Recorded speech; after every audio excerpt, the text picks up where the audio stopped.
Yeah, Yeah. Arne Slot, because obviously I know that you as a Yes. family friend as well. Yeah.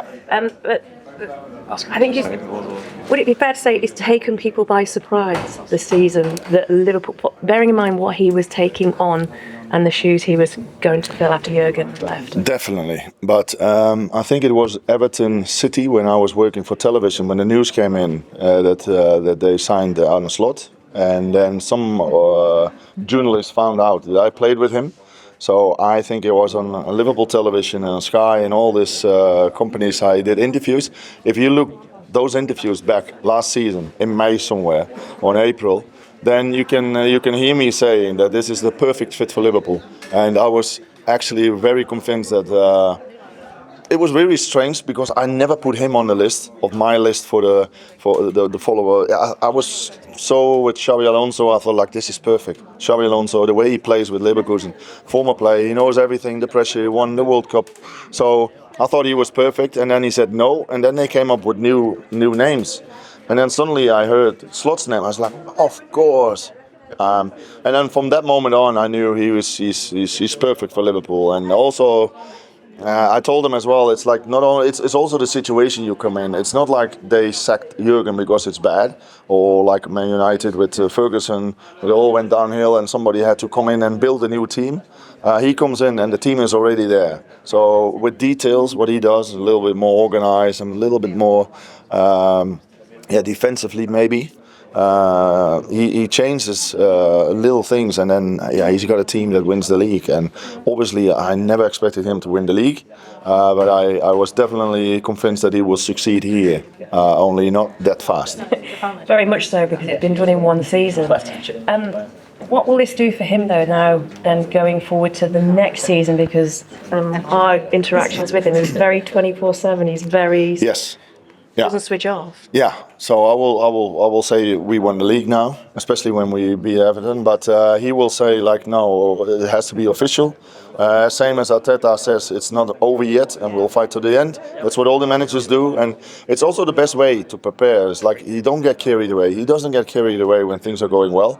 And the same now when they lose twice in a row, a cup final and the Champions League. He doesn't get nervous, or he just says, okay, he prepares the next game, and then we only can change what we have in hands, and that's what they do in training, and focus on the next game, and then he focus on the next game until they have enough points to win it, and that's how he works, and that's the good thing about him, that he doesn't feel any pressure. And that's why I said a couple of times before, like he's a perfect fit. Just very quickly, last one from me, because Liverpool obviously won the title in pandemic, COVID, no one could celebrate. Yes. You know how Liverpool celebrate when they win things. We've seen things in European competition, domestic competition. How big will the party be? Well, I work for Dutch television, and I always can choose my games. So they gave me a couple of games, and I can say this one, this one, this one.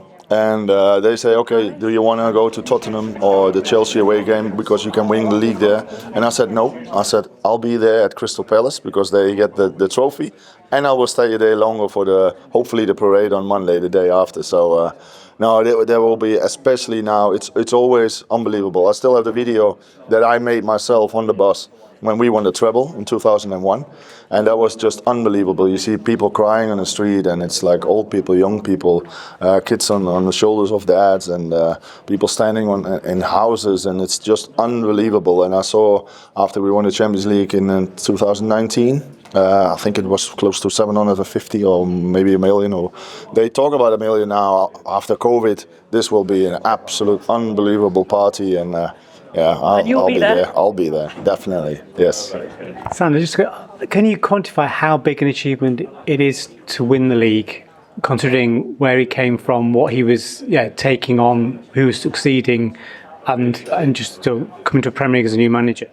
Yeah, I think it's huge. Obviously, I was very disappointed because, I thought that the problems we had last season with the injuries, but still with the young squad we had, and the players that was like Szoboszlai in his first year, Endo, McAllister, I thought that in the second year everything will fall together. And when Jurgen says I'm leaving, I was like, no, go one more year, because I think this is going to to be the year, because we were so close for so many years and only won it once, and we should have maybe won it once or twice.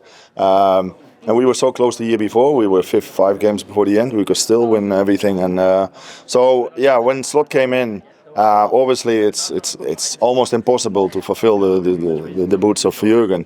But the way he is and contributed to the success that Liverpool has at the moment it's absolutely impressive. Like I said before, I knew him and I knew he would be a perfect fit. But obviously I didn't know he would change. He's a new coach. Nobody knows him. So if you tell Salah what to do, Salah will also say, like, who's this guy? So I think I spoke to the players, and the first meeting he had with the players, he already had them. He already took them by surprise as well, and how good he was tactically, and they were all listening to him. And from day one, I think it's been a huge success, and yeah, that's very impressive. So just a last one from me then. So where does he go from here? Having won the league, what's next? And that's a good one. That's why I almost wasn't really sad when we lost the League Cup, because if they were out in the Champions League, if they would have won against Paris Saint-Germain, they would have won the Champions League, I think. But imagine winning. They were out in the FA Cup with the second team. They could have won the FA Cup. Imagine winning all those cups in your first year. I think the Premier League is enough.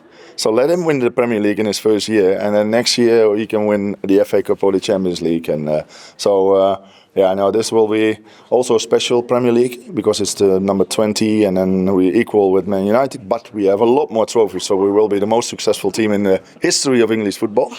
So that's really important as well. That's the most important one. Come on, you. All right. Man United. Thank you. Man United.